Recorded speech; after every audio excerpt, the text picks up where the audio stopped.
আসসালামু আলাইকুম সম্মানীয় জাতি বড় ভাই বোনেরা, গাড়িতে চলছেন চলবেন, মহান আল্লাহ পাকের নামটি স্মরণে।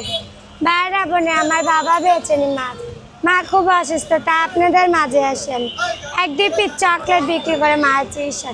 এ হলো মোসাম্মত মালা খাতুন, বয়স মাত্র 18 বছর।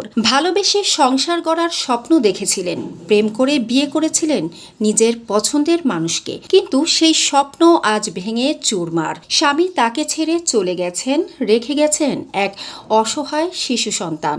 আজ মালা খাতুন জীবন যুদ্ধের কঠিন বাস্তবতার মুখোমুখি। ছোট্ট শিশুকে সঙ্গে নিয়েই রাস্তায় রাস্তায় হকারি করে জীবিকা নির্বাহের চেষ্টা করছেন। আমি চকলেট বিক্রি করি না, ছাইড়া দিছি। উনি নেশা পানি করতো, তার জন্য ওনাকে ছাইড়া দিছি।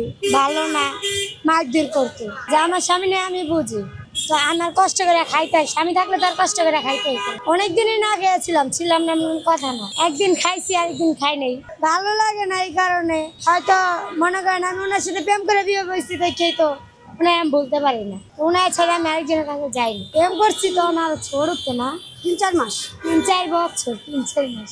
ওনার মার জন্য উনি চলে গেছে, মানে ওনার মা উনিরা বুদ্ধি দিত।